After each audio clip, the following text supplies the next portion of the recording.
Bagong, wonten Jawa. jane bakal ulun salini wujud satriya ning jebul raimu angel dipermak. Wis jan cilaka iki. Awake wis wangun kaya ngene, raine ra iso dipekonah.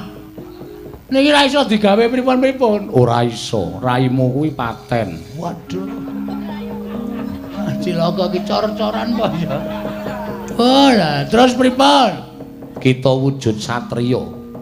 Nanging kita bakal gampang kadenangan merga merga raimu ingkang angel dipekonah mau Bagong. Pun mboten apa-apa, sing penting gleleng ngono wae. Wis ora masalah ngene iki. Terus kowe bakal dadi kadang tarunaku. nggih, Aku Andaka Dewa, kowe Andaka Murti. wah gleleng iki. Mungkin nek pun bubar karo rasa diganti nggih. Lho, Pun ngenten mawon kula tak bali tak gandrung bojo kula. iki sapa? Takon karo aku. Satria Kleang kabur kanginan. Mendung ke baratan kembali ke timur. Ing endi tibaning kono papan dunungku. Raden Andaka Murti. Kowe sapa jenengmu Janaka ngaku? Ngerti karo aku. Ora aneh, ora aneh. Sapa-sapa ngerti karo kowe. Merga kowe kulino mlebu nang layang kabar. Apa ya? Kowe wong sing kondang kamenang-menang. Sirmu piye kowe ngamuk ning negara Ngamarta? Janaka, Onong paran. kabar sing tak tampa Semar lunga. Padahal Semar ki dayane nyukupi marang para Pandhawa. Aku dadi Pandhawa ora padha goleki Semar. Mangku asta. Wisuh ning wastafel. Raine aku kaya tau weruh. Aja ndelik. Ora, aku isin aku soalé kondang bagus aku. Sapa-sapa mesti apal karo aku. Males aku. Madhep rene, Wegah. perang kok mungkur. Ya men, Arep ngopo kowe? Pandhawa goleki Semar apa ora? Wah, iki madhep rene. Heeh. Lah, aku kaya apal. Aduh. Iki nek kesuwen konangan iki aku. Pandhawa ora goleki Semar mergo akeh kewajiban. Tegese Pandhawa ora tresna karo Semar. Nek Pandhawa ora tresna karo Semar, sapa sing arep ngayomi karo para Pandhawa? Kowe kok cerewet kuwi jenengmu sapa? Andaka Murti. Andaka Murti. Ya, Saka ngendi? saka Pacitan. Ben sak-sake pokoke. Kleang kabur kangenan mendung ke baratan. Mendung goleki ora? Ora goleki tak amuh negara Ngamarta. Wah, deplok dasmu. Ayo! Wah!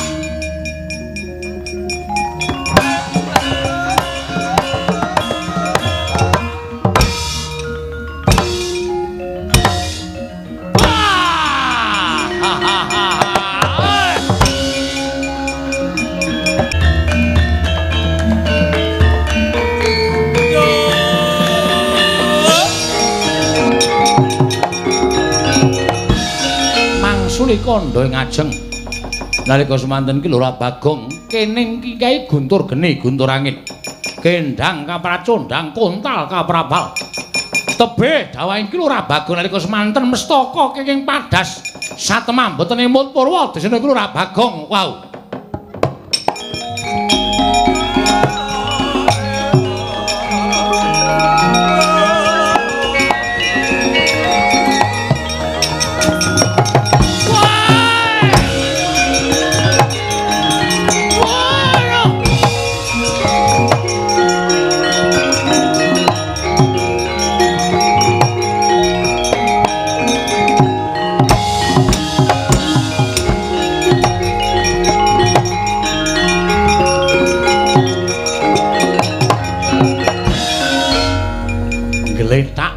Madaning dasaring jurang Kelora Bagong nalika semanten mestaka ketata padas mila datan eling Purwadasena wonten telenging wana gung liwang-liwung parandring mangke dereng dipun ngertosi wonten pundi wana winastan wana tuwin papan pernaing Lurah Bagong nalika semanten eling-eling wujuding punakawan ingkang ndugal kewarisan winawang dening dewane nadyan dawah wonten tengahing wana parandring mangke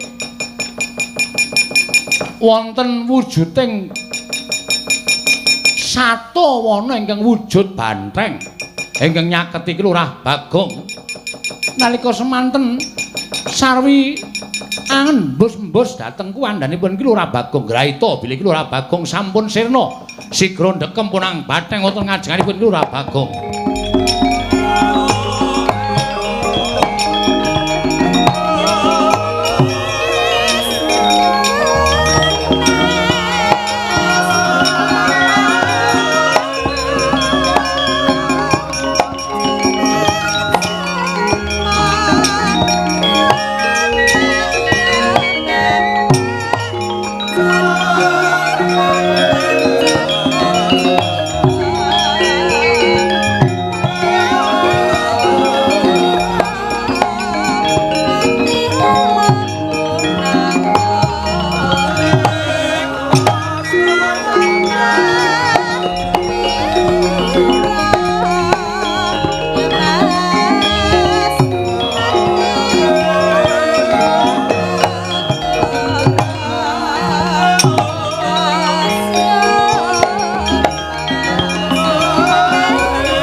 Dalu aras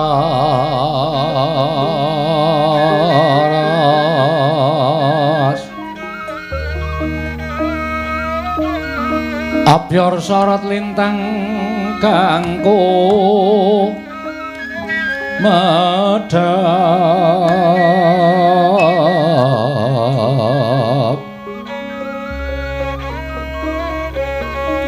tete sonya Madya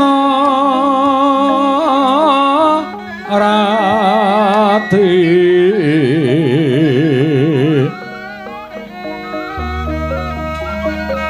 lumrang kandaning pos pita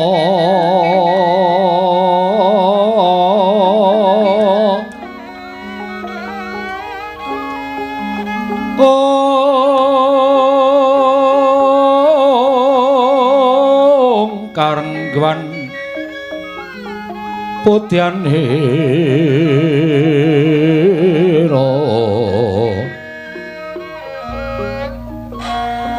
sang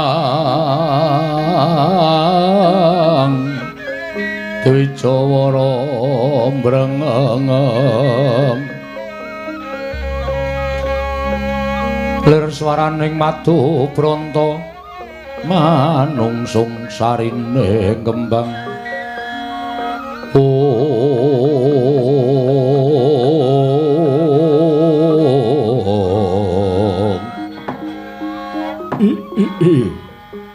ya jagat dewa Bathara ya jagat pangestu ngara wiladala sasuwene aku mapan ana ing tengahing alas pinarengake dening para Jawata tunggu ana ing alas kene. Suwene ora tau weruh ana jalma menungsa ingkang mlebu jroning alas. Lah kok iki ana kuwanda ingkang gumlethak. Mapan ana ing tengahing alas mongko ndawes padake tatu ingkang aran Kranjang. Merga kena watu ingkang mapan ana ing telenging jurang. Mbok menawa menungsa iki ingkang kaningaya sarta menungsa iki ingkang nampa pasiksaning sak pepadaning menungsa wekasan dicemplungake ning jroning jurang. Wah, kaya ana rasa melas jroning atiku yen to nyumurupi marang titahe ngobata ring kemapan ning jroning jurang iki mongko ndawes padake kanthi netra permana jati. Lah kok jebul tinemune titah iki durung winanci lan durung titi wahyaning mangsa kala. Yen to tekaning pati merga saka pitunganku isih dawa jangkae nggone urip ana ing alam padhang. Yo. Mbok menawa iki dadi kewajibaning Andaka Dewa. Nggone bakal paring pitulungan sarta mene pitulungan karang menungsa iki. Ndak suwunake marang purbaning Hyang Mahanasa. Ndak suwunake marang purbaning para dewa. Muga-muga aku bisa maluyakake titahe Bathara iki bisa waluya nirmala temah jati, jati temah mulya. Miat langening kalangguan aklar pandan moncar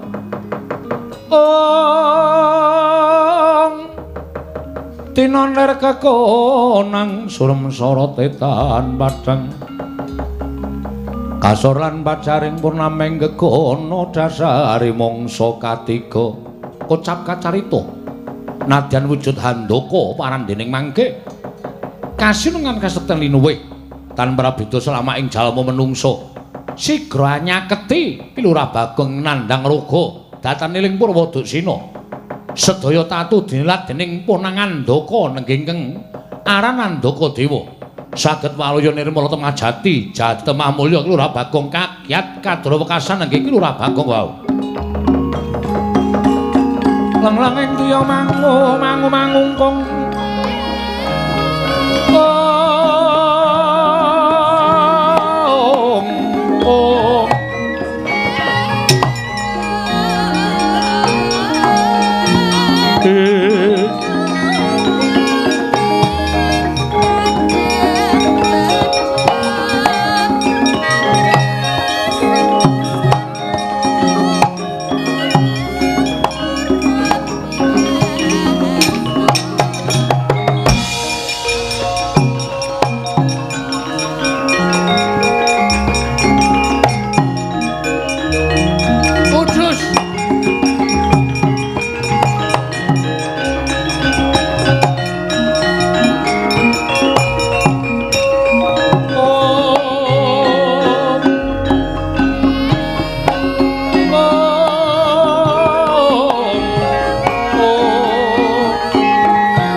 Miat langening kalangguan aglar pandan moncar tinon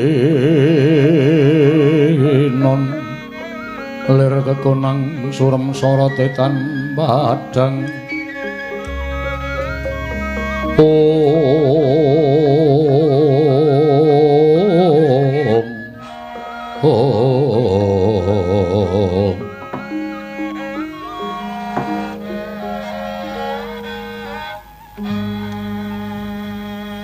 Durung arep Idul Adha kok wis ana sapi gedene semene.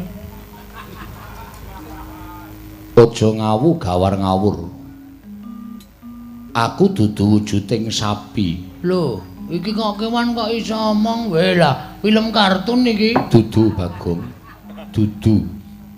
Kok ngerti kalih kula? Ya ulun ngerti. Aku ngerti kelawan sira merga aku diwenangake ngerti marang sapa wae. Aku nadyan wujud handaka parandene aku ingkang tunggu alas kene. Lan aku kuwi ngluwihi marang sak pepadaku. Dene wujuding satu wana, satu kewan. Aku bisa tata jalma kaya jamak lumrahing menungsa lumrah. Wah, lah gleleng tenan iki. Agi iki aku weruh ana wujuding handaka niku napa to? Handaka niku kanca kula. Dudu. Handaka kuwi wujude bantheng. Wah, lah bantheng. Ampuh iki. Iya. Dikeparangake dening para dewa, aku kuwi bantheng sing ampuh, isa tata jalma, ngerti sadurunging winarah. Lan ngerti lelakon sing aku ora ngerti. Yakin? Iya, tenan. Nek pancen tenan sampean jenenge sinten? Aku aran Andaka Dewa. Andaka Dewa. Iya. Wah, banthenge jenenge Andaka. Aku sing menungso ming Bagong. Jian wis ora adil. Lho aja ngono. Aja nyebut sing ora-ora. Bagong, Wonten dawuh kena ngopo kita kok nganti tekaning pati ning telenging jurang? jare sampeyan apal, ngerti lelakon sadurunge winarah, ngerti lelakon sing ora panjenengan ora ngerti. Saiki nek pancen tenan aku kena ngopo? Ayo. Nek ora iso mbedhek sampeyan ngendika niku mung goroh kabeh. Ya, yen pancen kita njaluk ulun ingkang batang lelakon kita, ulun bakal batang. Nggih ampun isih urip kok arep batang. Gusti iki. Tegese batang kuwi merdekake apa ingkang lakon lan kita lakoni. Lah ra ngoten. Napa kula kenging napa? Kita ingkang sekawit tapa ning lengkeng Gunung Mahameru, ana ing alas bombong wirayak. Nanging ora dikeparengake dening para dewa. Wekasan kita pancakara kelawan para dewa. Nalika semono para dewa padha kendhang kapracundhang kuntal kaprapal kalah kelawan jeneng kita. Wih lah bener kabeh. Terus kita adu arep karo Bathara Guru, kita kena daya pangaribaning Bathara Guru ya kuwi wujuding pusaka guntur geni guntur angin. Kita kendhang kapracundhang tiba ning alas kene, kita tekaning pati. Oh, nggih matur nuwun. Cocok kabeh nek ngono sampean pancen bantheng sing ampuh tenan. Ya, dikeparengake dewa pancen dadi bantheng sing digdaya. Syukur, syukur. Kula ajeng takon. Takon apa? Sasuwene kula lungeni bojo kula aman-aman mawon mboten. Soale kula niku ngerti Gareng niku seneng kali bojo kula. Dadi kula kuwatir kula tapa niku ya atine menak-menik tenan. Engko nek Gareng terus wirawiri nggawa apa pit Jawa nika? Ora, Bagong, bojo kita kuwi setya kelawan jeneng kita. Weh, lah edan. Lahir batin. Lahir batin. Kok tau ngrujuk ember kula? Merga saka nggonmu kebangetan ninggal kelawan bojo pirang-pirang dina ora bali nganti bojomu nesu. Ning yen ditonton saka katresnan, bojomu kuwi lahir batin tresna kelawan kita. Wis tau sedeng? Durung. Wis tau selingkuh? Durung. Sing wis tau selingkuh bojone Gareng. Wow. Mula kok bojone Gareng anggere sore le macak lambene nganti kaya wong mamah godhong jati. Abinge ra jamak-jamak. Karo sapa? Karo Semar. Weh. Tak sudet tenan wetenge Semar nek pancen Udu. Pokoke kita ora perlu ngerti. nggih, matur sembah nuwun, matur sembah. Aman nggih pokoke. Iya. Ah sak banjure nek pancen sampean ngerti niat kula niku jane pripun? Bagong, Wonten dawuh yen kita bakal mbangun desa nata kutha kuwi sayekti panjangka ingkang becik. nggih. Ning gandeng kita kuwi mung ijen ora duwe kekuatan sabab Semar lunga saka Karang Kadempel. Lho, sampean ngerti bapak kula bareng to? Ngerti. Wo lah den bandeng ampuh tenan iki. Iya, Bagong. Nggih. Tulung nggih. Anu napa? Nek pancen sampean pancen ampuh tenan sesuk Bupati kali wakile bupati didadekke pisan nggih. Iya, ulun dadekake. Nggih, matur nuwun. Ampuh tenan. Iya, Bagong. Lah terus bapak lunga? Ya bapakmu lunga. Lungane teng pundi? Aku ora wani nuduhake merga iki isih sinengker dening panguwasaning dewa. Wo. Lah terus gegayuhan kita ingkang kaya mengkono mau, sayekti ora bakal bisa kelakon yen tanpa wong atuwamu. Nanging uga ora bakal bisa kelakon yen to tanpa pambiyantuning para Pandhawa. Pandhawa kuwi bendarane wong atuwamu. Ngene Bagong. Wong kang bakal bangun desa, bangun kutha kuwi sayekti kudu gumolong manunggal tetunggalan antaraning bendara utawa kawula. Ana ingkang nyebut manunggaling kawula lawan Gusti. Kawulane manunggal kelawan Gustine tetunggalan sengkut gumegut padha bangun desa lan bangun kutha. Kamangka dina samengko tumrap aku bendaramu Pandhawa kuwi nedheng kelimput. Sebabe ing atase momong pamomonge ya kuwi Semar Badranaya lunga saka Karang Kadempel. Lah kok dadi para Pandhawa ora gumregah, para Pandhawa ora budidaya, para Pandhawa ora sumedya ngupaya menyang dununging Semar Badranaya. Malah enak-enak kapienak lenggana ing negara. Kanthi cara mengkono cetha yen to Pandhawa durung bisa manunggal kelawan kawulane ingkang diwakili dening Semar Badranaya. Mula kang sangka kuwi wajibe Pandhawa kudu dielingake, wajibe Pandhawa kudu diumutake. terus sinten sing ngajeng ngemutake para Pandhawa? Tanuli kejaba mung kita Bagong, merga kita ingkang wani kelawan para Pandhawa lan kita ingkang wani matur apa anane marang para Pandhawa. Yen Pandhawa ora dielingake, mengko mundhak kebablasen. Kanthi yen to nganti kebablasen kita ora kelakon bangun desa lan bangun kutha. Punakawan Bagong. Gonjang ganjing langit kelap-lapaton. Ler kincanging risang mawe gandrung. Waduh jan pepundhen kula andaka dewa panjenengan pancen wasis tenan. Iya. Jalaran lamun Semar ora timbul dadi wakiling para kawula, sayekti samengko apa ingkang kita jangka ora bakal kasembadan. Panjangka kita kudu nyuwun palilah kelawan Semar Badranaya apa dene para Pandhawa. Terus niki apike pripun? Miturut saka panemuku ayo kita utawa sira Bagong ndak kanthi sowan ing negara Ngamarta. Yen perlu Pandhawa yen pancen ora eling sarta ora gelem ngupaya menyang didununging Semar Badranaya. Bagong ndak keparangake ngamuk ana ing negara Ngamarta, aku ingkang bakal anjampangi sarta menehi kekuatan kelawan sira Punakawan Bagong. Ridho mangawur-awur wurahan tengarane ngajurit. Gong maguru gongsa tetekaya butula. Ning nek kula kaya ngeten iki napa mboten dianggep mengke kula ajeng mengkudeta para Pandhawa? Ora. Kita aja wujud Bagong. Terus kula wujud napa? Manut karo panjenengan ulun. Kita bakal ulun salini. Salini wujud napa? Mantenga ciptamu Bagong. Ndak suwunke marang panguwasaning dat kamuring dat muga-muga sira isa aja wujud kaya dene wujuding Bagong. Oh nggih, ngestaken dawuh Sang Andaka Dewa. Lang-langing kriya mangungkung.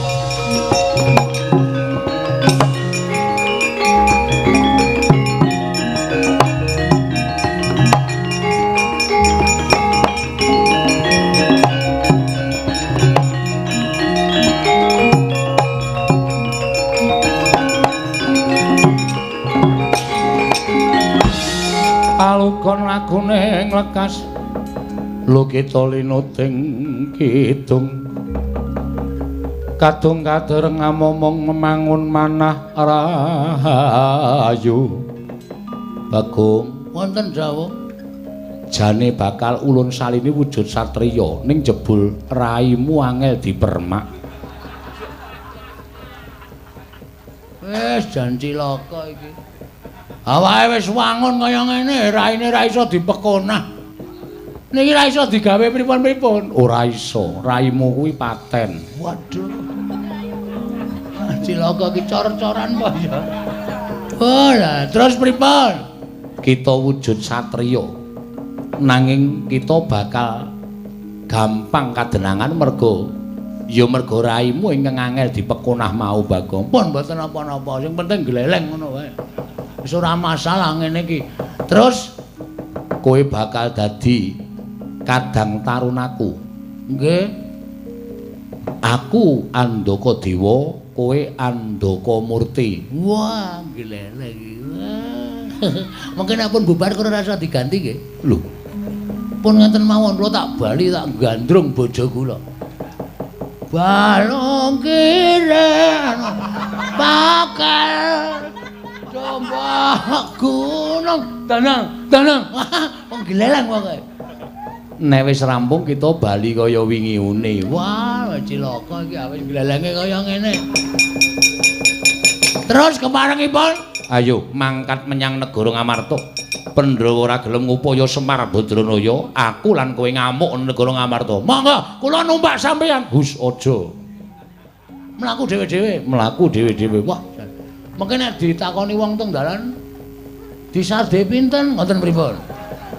Kula darani nggawa sapi metal. Tak gudak ndasmu lho, Bagong. Nesu bantrenge. Endi nyang kok nesu ora? Aja sembrono, mengko ndak kualat karo aku. Oh nggih, ngetaken mangkat dina iki semawi, Pak. Semawi Kula dherekaken aku bablasane cangkeme. Iya, aja kaya bocah cilik. Ampun gedhe dinake bocah cilik. Mangkat karo aku, Bagong. Monggo kula dherekipun anu Andaka Dewa, Yayan Danamurti ya.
Aja brangkang. Padha-padha kewan Kita menungso. Oke.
merena semobang pangarono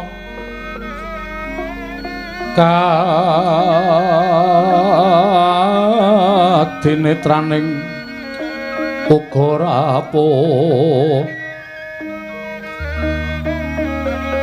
sabdaning kokila ring kanikara sagetar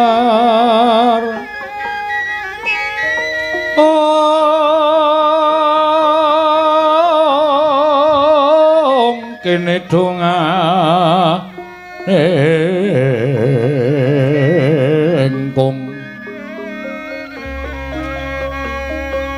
lir wowo sing pene panca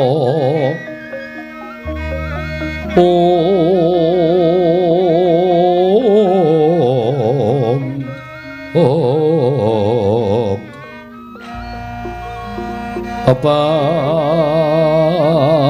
toking ayam wono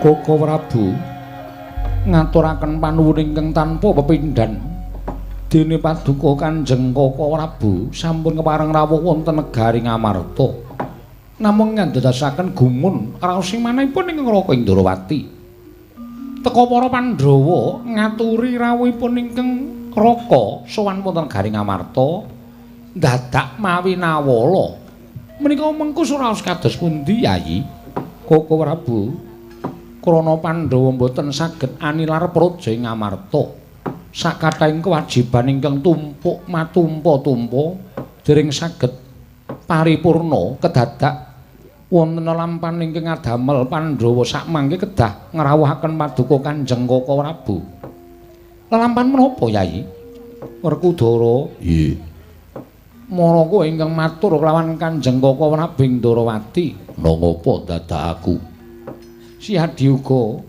matura sarta uruna penemu urun rembug kelawan perkara iki Kresna kakangku Werkudara piye bener ngendikaning barep kakangku sing paring dawuh akeh lelakon ingkang tumanduk ning praja Ngamarta wekasan dadak utusan Caraka utusan Ayaka ngaturake nawala marang praja Indrawati mungguh wigatine ngrawuhake Kresna kakangku ngendikaning barep paring dawuh ana lelakon ingkang elok-eloki ingkang dumadi ana ing praja Ngamarta ora ana liya kejaba mung lunganing Kakang Semar Badranaya ingkang wis ndungkap telung candra etam kelunggunaning dina samengko iki monggo ora ana tandha-tandha menyang endi lenggahing Kakang Semar ujaring para kawula sak negara utawa sak Karang Kadempel ora ana ingkang padha mangerteni menyang endi dununging Semar Badranaya luwih-luwih durung nganti rampung gone padha mikir lunganing Semar kedadak Nala Gareng Petruk lan Bagong uga ora ana ing Karang Kadempel Kresna kakangku gandeng Kresna wis agung minangka dadi pujangganing para Pandhawa aja nganti selak mara kage budidaya ngupaya menyang endi dununge Panakawan Semar lan anak-anake nggone ninggal Karang Kadempel Kresna kakangku jagat waisaning ubathara wayah para jagat Yayi kula nuwun sewu mitra tanturipun kadang kula Jodipati mendranipun Kakang Semar sampun dungkap 3 candra etang engga klengganing dinten sakmangke menika nedahaken bilih para Pandhawa menika nuwun sewu kirang menggalihaken dhateng kawontenanipun Kakang Semar Badranaya kenging menapa paduka Kanjeng Koko Prabu paring dawuh mekaten oh inggih krana kanthi dasar ngantos 3 candra kok para Pandhawa dereng cancut gumregut ngupaya wonten pundi durungipun Kakang Semar mitra taturipun kadang kula Jodipati nalika semanten cetha kula tampi bilih miturut aturipun kawula Karang Kadempel menika kene arep pratandha bilih para Pandhawa dereng ngupaya wonten pundi durungipun Kakang Semar Badranaya kamangka Pandhawa saged dumugi ing nggo sepriki menika mboten badhe saged uwal saking panggula wentahing Kakang Semar. Kok Yai Prabu kedah emut. Kakang Semar anggenipun momong dhateng para Pandhawa menika ngibaratipun saking kuncung ngantos gelung, saking jabang ngantos laprang. Kakang Semar ngudhukaken gesangipun kanggo kamulyanipun para Pandhawa namung imanipun Pandhawa kok mboten tanggap. Sasampunipun saged mukti ngawibawa Nyakrawati mbau denda wonten negari Ngamarta tumunten supe dhateng kewajibanipun anggenipun menggalihaken dhateng Kakang Semar Badranaya. Monggo menawi ngantos sak mangke Kakang Semar menika mboten timbul wonten negari Ngamarta, Yayi kula nuwun sewu. Para Pandhawa menika namung kantun ngentosi sak siliring bawang, sak umuring jagung, sak uruping damar. Sak mangke Ngamarta badhe rubuh menawi mboten katenggan Kyai Semar Badranaya, Yayi Darmaji. Sarating pandam sumula amadhangi jroning pasarean ngenangi wadana aton remu kalingan ngangreng sang diamanah engkung sumungkem kuling dereng ngantos paripurna Mbal Wacana kasaru pelajaring Lurah Petruk miwah Lurah Nala Garing kang sarwi tawang-tawang teng karya kagyat sangya para Pandhawa.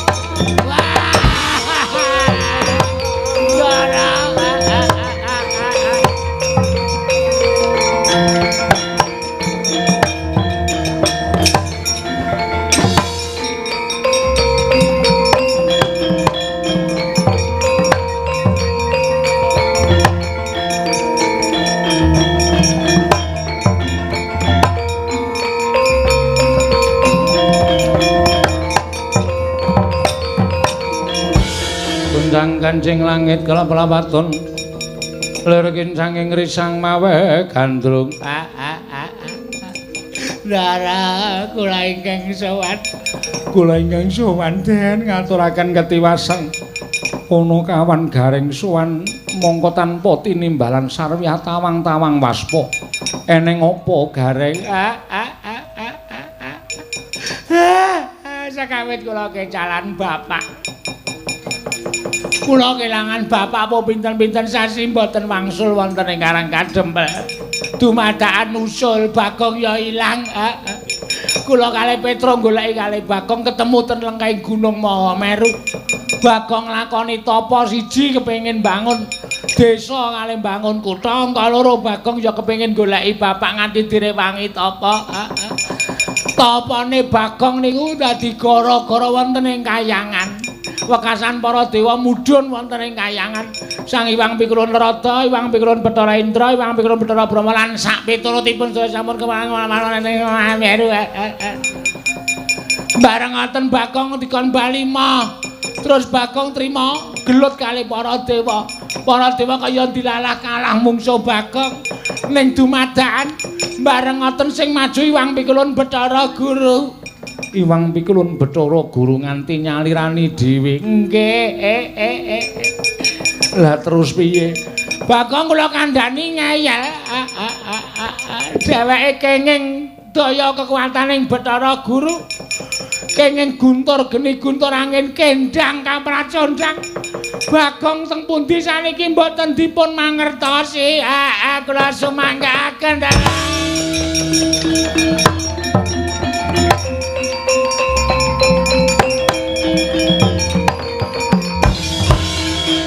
Jagat masane ngubur wayapura jagat. Lah kok dadi malah tekan Bagong barang sing kesempyoke ngaradan merga lungane Kakang Semar Badranaya. Wah, Gareng. Bagong mati apa urip? Duka wong kula ora ngerti tibane teng pundi. Kowe kakangne kok ora goleki ora nututi. Adoh banget kontale. teneh pitil sikile. Kula ya ora ngoyak ya ben. Petruk sing jangkayomba ora nuruti karo adimu. Ora entuk karo gareng. Cangkeme Petruk ora ana.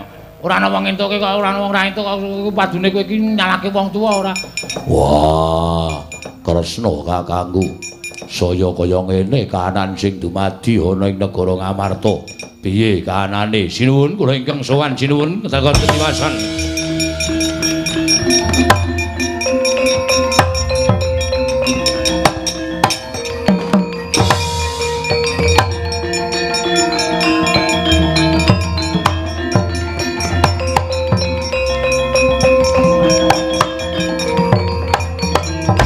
Kunjang kancing langit kelap-lapaton lirikin saking risang mawe gandrung pati Andakawana suwan tanpa tinimbalan ngaturaken ketiwasan eneng apa pati Andakawana mugi andadosna ing kawinangan mboten kanthi kanyono-nyono wontenipun Andaka wujuding banteng ing ngamuk punggung Suratamtaha Nirbaya Nirwikara mapan wonten ing alun-alun negari Ngamarta anyumbari dhateng sedaya para Pandhawa Weladara Werkudara Arjuna aja kaya bocah cilik Yayi.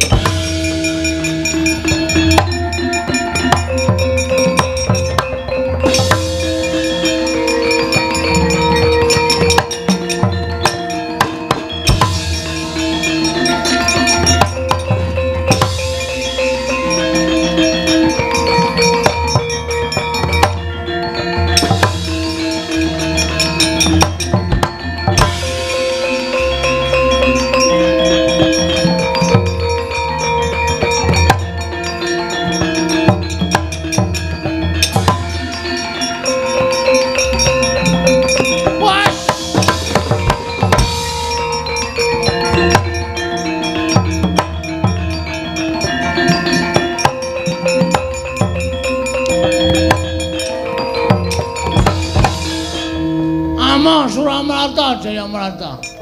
Iki kadange Andaka Dewa, aku Andaka Murti. Pandhawa ndi, Pandhawa? Cetha yen to Pandhawa wong kang ora ngerti karo kabecikane wong liya. Pandhawa ora ngerti karo kabecikane Semar Badranaya. Ora goleki malah padha suka-suka parisuka lengdan sila tumang kendangan ladrang. Awe goblok banget aku. Kendangan dengkul sakepenake dhewe. Endi bales budimu karo Semar Badranaya? Ora padha goleki Semar, Andaka Murti ngamuk punggung Suratamtama Surawiyaga. Mati dereng aku legane kali.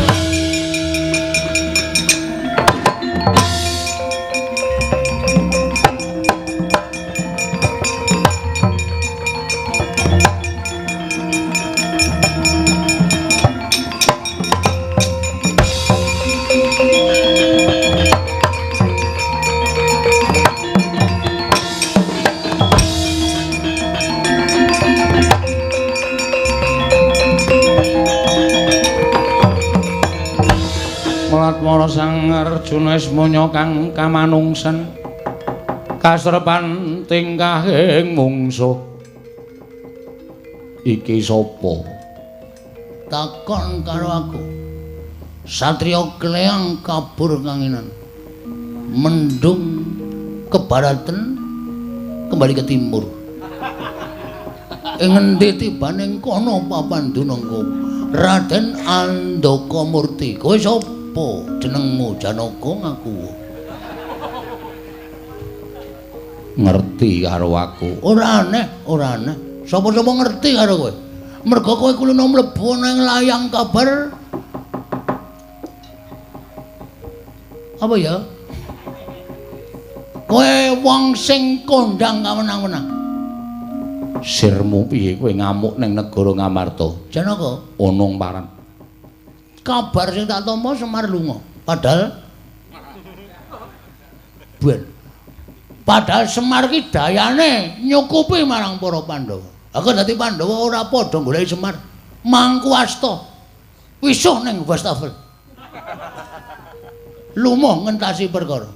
Ora ndara-ndara golek Semar aku ngamuk nang negara Ngamarta. Langkauna badange Janaka. Piye? Langkauna badange Janaka. Kelakon penjangkamu seda dina iki kowe Janaka.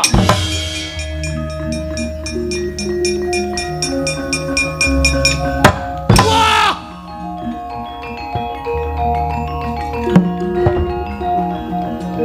Oh lho. Waduh!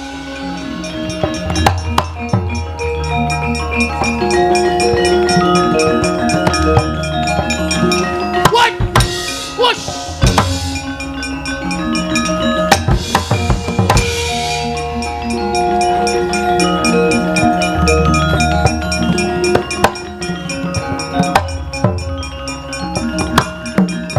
Hoi! Ah, kapusan kowe. Ocer. Ah! Hoi! What?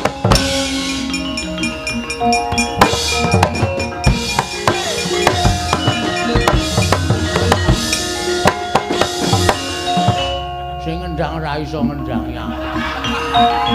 Oh.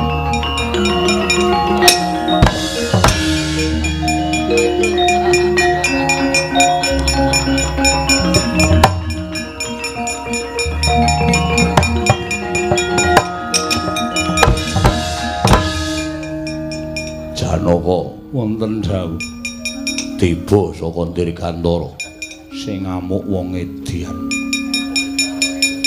Wong edan piye?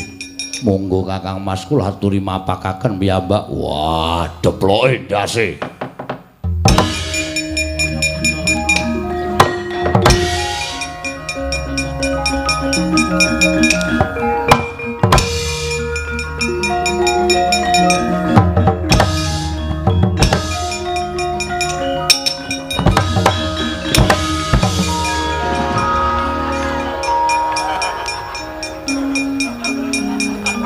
Tabrakan ning dhuwur. Ayo padhake ora. Rumangsamu tronton mungsuh pikep.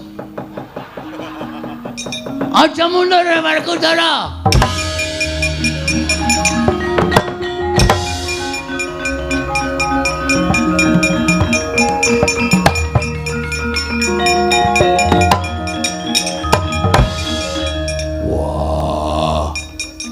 Raine aku kaya tau weruh.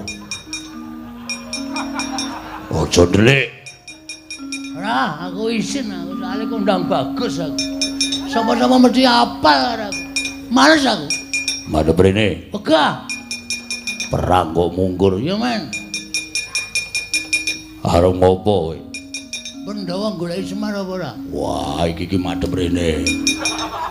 Oh. Lah, aku kaya apal. Aduh. Iki nek kesuwen konangan iki aku. Pandhawa ora golek Semar mergo akeh kewajiban. Tegese Pandhawa ora tresna karo Semar. Nek Pandhawa ora tresna karo Semar, sapa sing arep ngayomi karo para Pandhawa?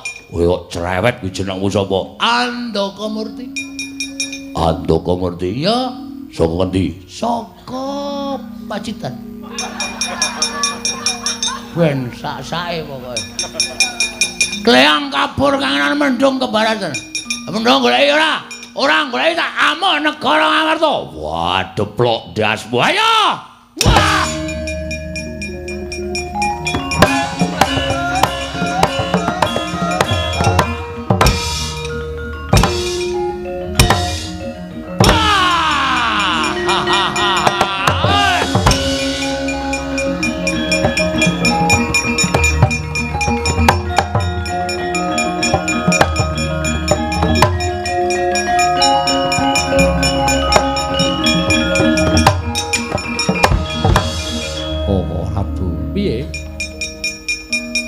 Sing nekani negari Ngamarta ingkang ngraman Ngamarta menika sanes tiyang. Lho, sapa? Wong edan.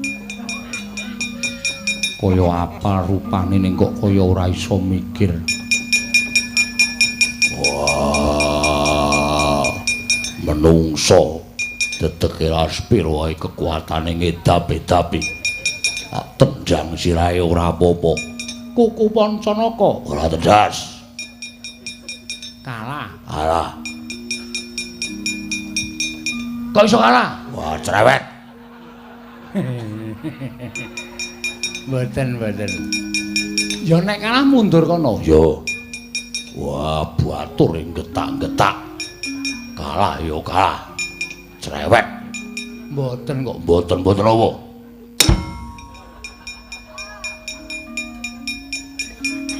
Sebul wong edan. Iya. Glelengo. Lho, saka ngendi no gareng? Lho perang kok ya. Rene kalih Bendara niku setya bekti. Kalah apa menang? Pangestunipun kawon Ndara Werkudara kalah kok aku kon menang. Mundur kono, lereno nggih. Titenana kowe. Ngapa kowe plirak-plirik ngece ya? Iya. Lho saka ngendi no gareng? Lho kula niku nek perang niku ora gelem leren nek urung tekaning pati kok bagus. Pancen ngono kuwi jiwaning satriya. Nggih. Kalah apa menang? Pangestunipun kalah. Mundur kono nggih. Apa truk ngece meneh kowe? Mlirik ya. Cah ki metu ngendi to? Oh, tudul desa. Melipir. Diani Drei. Anggerene kono gareng mundur nggih ngestaken dawuh. Ngapa truk mlirik dies. Wis delikke kene. Kuwi cara mbiyen ya ora apa-apa. Iya. Titenana kowe. Lho, perang meneh karang kula niku nek perang bola-bali kok. Oh, lah ya wis kalah mesti kalah. Mundur kono nggih. Yen ngapunten, ngapa truk kula tak liwat mriki mawon. Oh, weruh kok ya. Aduh. Ki cocoke aku lho. Bangane ra ono sasaran. Ono ratu kok dicubles bokonge ora. Lah kaya katosen dengermu kuwi. Tak sawange kaya ngapa mungsuhe keparat.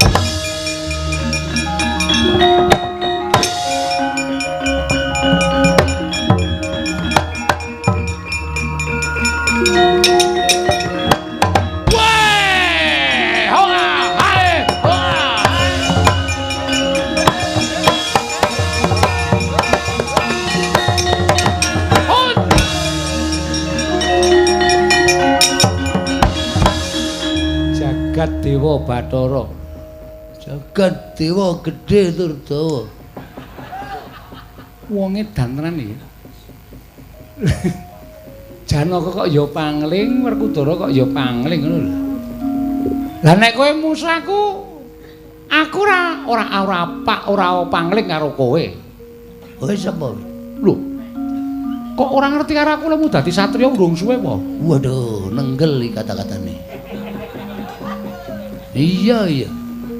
Iya, pancen tak ngerti aku karo kowe. Sapa nek pancen ngerti? Kowe Prabu Kresna. Ratu Ndarawati. Ya Prabu Narayana. Ya Prabu Padmanaba. Ya Prabu Padmanemtu. Caidan. Ora edan, jenengmu sapa? Andakamurti. Waduh, Andakamurti jeneng anyar. Anyar ya men bar tuku kok cerewet. Lho kok karaku kok wani Werkudara kalah karaku, Janaka kalah karaku. Wangi-wangi wong loro sisan kene. Ajar ku andamu, wani karaku. Sing nawedeni apamu? Lho, aja niroke. Ya men karaku. Mati dening aku. Mati lho apa? Kowe mati dening aku tibane senjata cakra. Oke, Ramaya tibakno. Aku mati, kakangku Kakang Andakadewa ngamuk. Lho, kakangmu ki sapa? Andakadewa. Saiki nendi? Nang angkringan. Lho. Kok tekan angkringan barang ora sakokan bebangaken ayo. Kowe apa aku sing tekane mati dening aku panggal ta. Oh, titenono.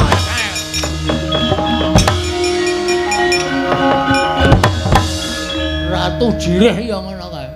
Mung wani nyuwarani tok. Mati dening aku titenono kowe kok mundur.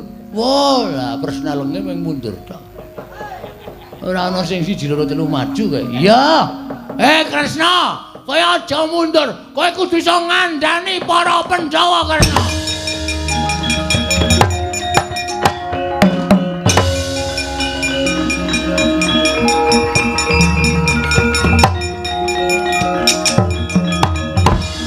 Petro, Non.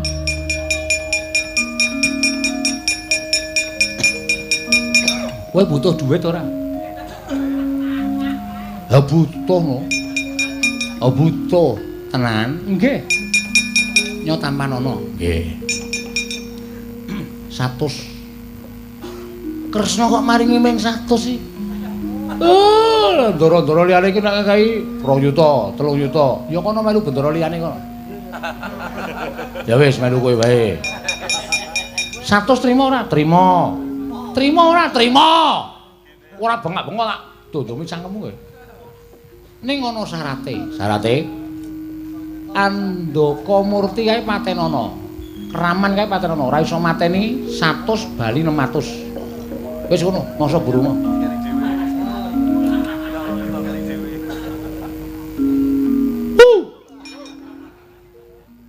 Ratu Ireng, Cetril, Reng, kowe butuh duit ra? Butuh no. Ya, iki ana 15.000. 15.000 lumayan. Nggo tuku cakar nggo ngruwaki raimu. Nampa kok nesu ya ben. Kowe entuk 100 kok kancane kaya 15.000. 15.000 ana syarate. Syarate apa? Mateni Kraman Negara Ngamarta. Sapa? Andaka Murti. Ya ora ana witra, aku wong ringkih. Wong loro. Wong loro. Kowe karo aku maju bareng. Oke.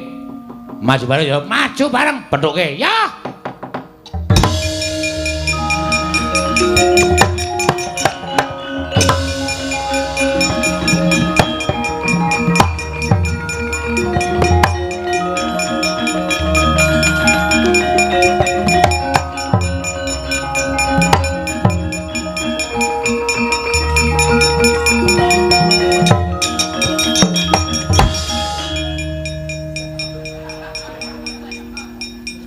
Sapa iki? Andaka Murti. Wis apa? Aku Petruk. Pangkatmu? Batur. Sorry, tidak level. Sik. Mandeg sik. Ora iso, ora level, ora. Aku ora mungsuh kere-kere, tanganku kotor mungsuh kere. Sik to. Oh. Walah, cah. Oh ya iso ning lakoni ngono lho. Ngapain kau? Ngapa kowe kok njur kaya nyanak-nyanak? Wong kere kok nyanak-nyanak karo wong sugih. Reng, rene yo.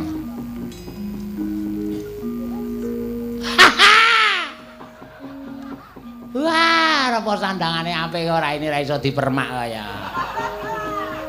Raine ra iso dipekonah piye-piye sing petot kaya ngono kuwi. Hus!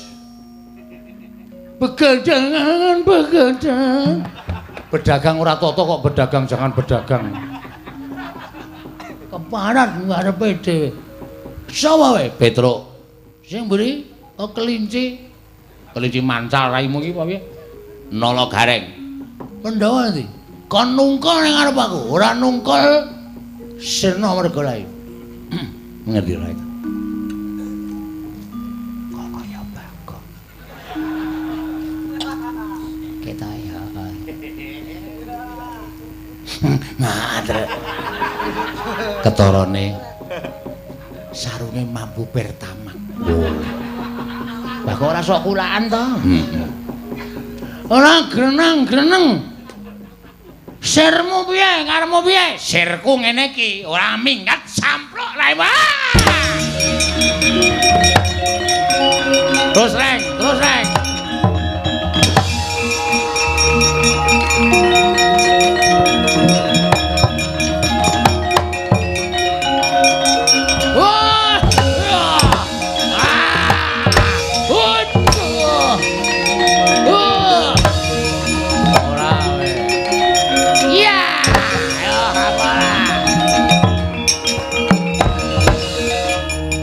Den gulung dening Kelurahan Petruk saha Kelurahan Gareng.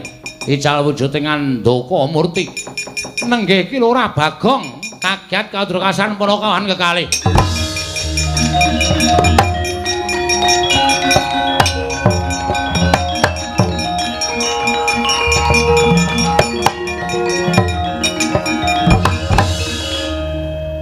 Ngapa Igong dadi satriya barang?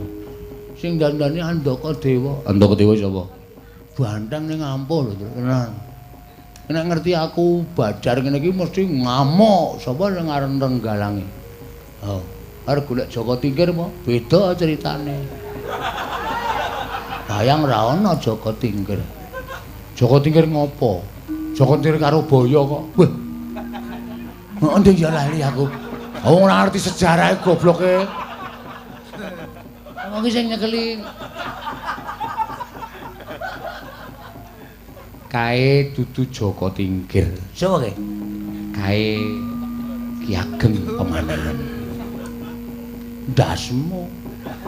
Pemalangan das-daske kowe iki mbelokke sejarah sak penake dhewe kae sing nyekeli baneke Baron Sekeber. Oh Baron Sekeber ki sopirku kok ngulu megap-megap lho. Anggere turu kok karo sound system banter ling ngorok. Jejuli lemah wae cangkeme. Mangkelake tenan. Heeh. Kae pokoke banteng terus kae. Lah mungsuhe sapa, Gong? Aku ya ora ngerti. Sinuwun Kresna Kondene. Sinuwun Kondene. Sing awani akon sapa? Kowe iki ya ngawur wae kok. Timbali Petro. Ya. Den, ngopo? Timbali Petro. Dapure Petro nimbali aku. Ngopo? Enten banteng ngamuk. Mungsuhe sinten? Coba tak tontone Kaca Paesan Petro. Wah, nggih ditonton Kaca Paesan, nggih.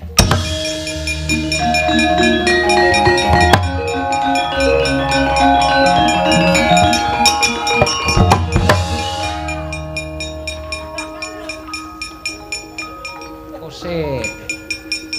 Tak deloke sik. Aku lho ya pengen delok kok ya.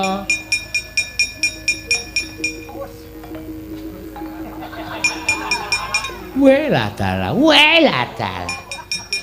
Wo, lah kok iso dadi kaya ngono. Welo kok andang semono ya. Iso dadi kaya ngono kok andang semono. Ora ngerti le melare. Edian tenan. Waduh. Kowe iki edan ora? Ha pengen weruh kok. Petro, Nun. Kyai Prabu Darma Kusuma gendongen nggih. Mungsuh banteng kae. Oh nggih, ngestaken dawuh.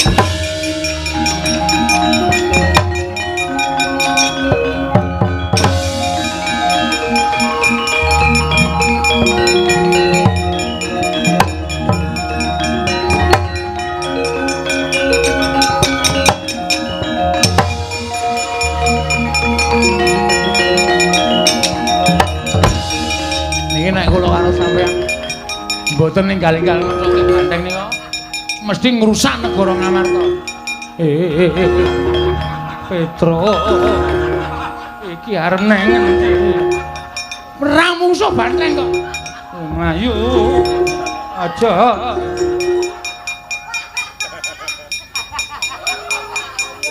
Kono kawan ki nek awur-awuran tak ngono ae. Lah wong ratu kok ling gendong kok dilewatke jeglongan-jeglongan. Nganti Kyai Prabu Darma Kusuma ling ngendika kaya wong wah. Petro alon-alon ora cah edan kowe kaya ngono kuwi ratu e padake.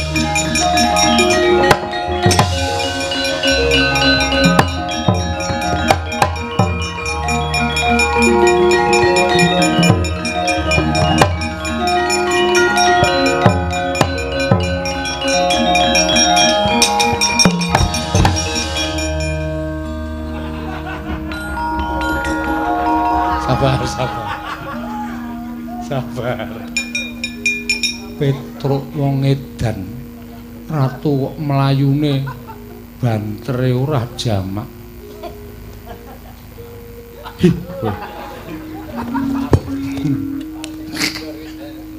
Ratu kok ngantem kok ming. Kowe. Apa kowe? Iki piye Petro? Niku sing ajeng ngamuk teng Ngamarta. Kowe sapa? Aku Andaka Dewa. Andaka Dewa. Ya. Wigatine ngelingake marang para Pandhawa, gandeng Pandhawa koncatan pamomong. Mula Pandhawa kudu ngupaya menyang endi dununging Semar Badranaya. Ora usah ado-ado Pandhawa nggone ngupaya Kakang Semar.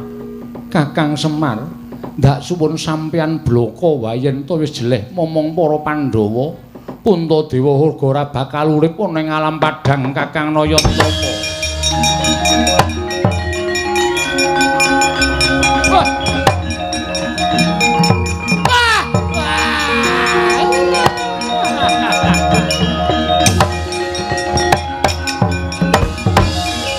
Reng, Bapak Reng. Wah!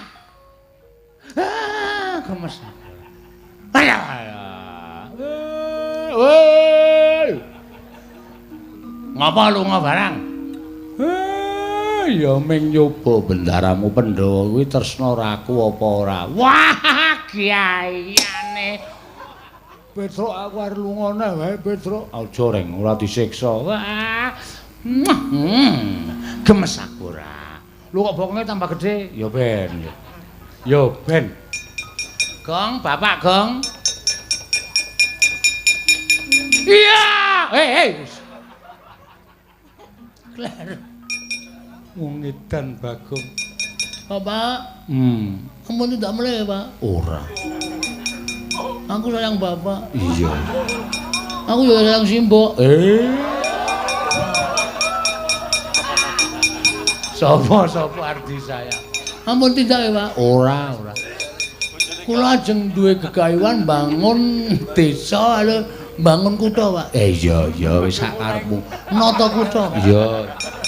Sak karepmu. Ngono ya, Pak. Ampun tidak, Pak. Ora. Lho, Pak, nggih? Kula niku nek Bapak tidak kula niku ternyo. Iya. Apa ning ngerti ra? Njaluk duit biasa.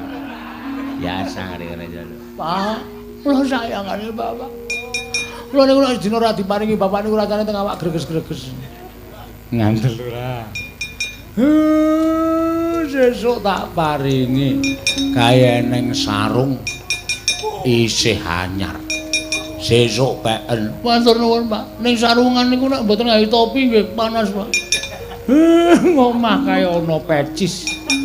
Peken aja kuwatir. Nganggo pecis nganggo sarung ora kelambenan, Pak. Bocah pintere raja macam. Kaise ana bathik. Sesuk peken nganggo bathik, nganggo topi, nganggo sarung ora mangan ngelih, Pak. Sesuk tak paringi panganan nek kesuling ngekek mambu, Pak. Ya sesuk jajan. Jajan nek nganggo dhuwit ora iso jajan, Pak. Ngandel ora. Ngapa kowe? Teknike dhewe-dhewe kok do. Mbok yo men kei ya, Pak. Iya tak kei. Anak sing paling tak tresnani iki mengko aja kuwatir, tak paringi. Kakang Semar yen to pancen mengkono Pandhawa bakal tedhak ning Karang Kadempel. Mbiyantu lawan Kakang Semar apa dene Bagong nggone bakal mbangun desa nata kutha, Kakang. Matur nuwun nek ngoten. Wis kula dherekaken sami rawuh enten Karang Kadempel, Ndara.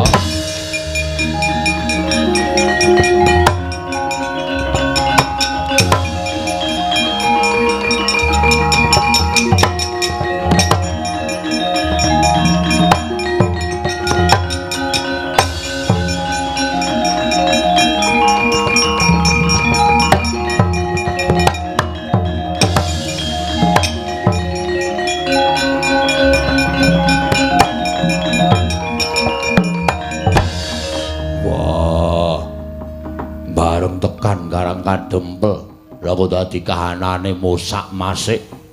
Wah, pangling iki gaweane wong-wong dandang mangure. Balane Betari Durga ora minggat aja takon dus lak singkirke saka tangane Werkudara.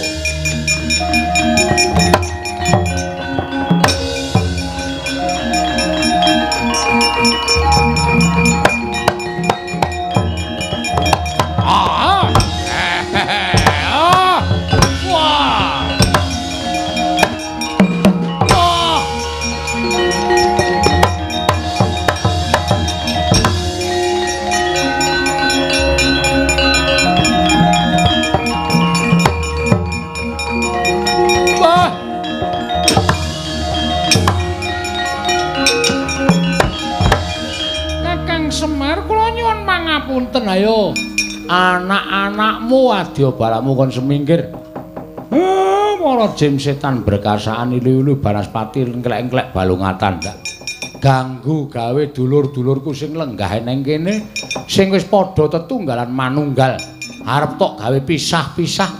Arep tok gawe congkrah konangan Semar tak kumbala geni. Nyuwun pamit Kakang sing ati-ati ayo badya balamu jak bali kabeh. Wis saken jawa.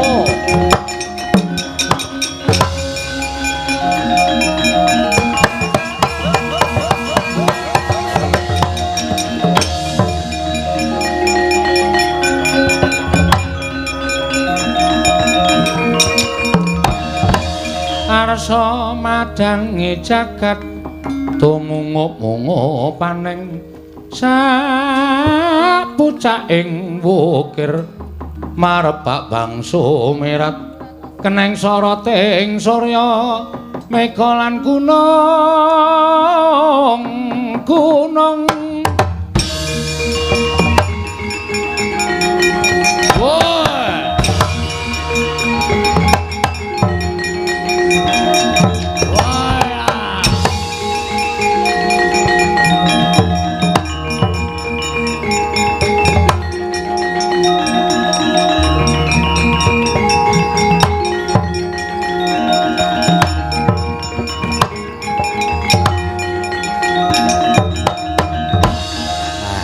Ndara wiwit purwa madya wusana pun paripurna ya kula nyuwun mapunten enten kirangipun lan Bagong mugi kasembadan anggenipun bangun desa nata kutha ya Semar awit kekalipun menika boten saged dipun pisahaken kedah manunggal tetunggalan nyawiji dados tunggal ya purnaning gati sura sudrajane Kang Rat Suh berasta tekaping ulah Darmastuti rahing sami makarya rahing samya pinanggih.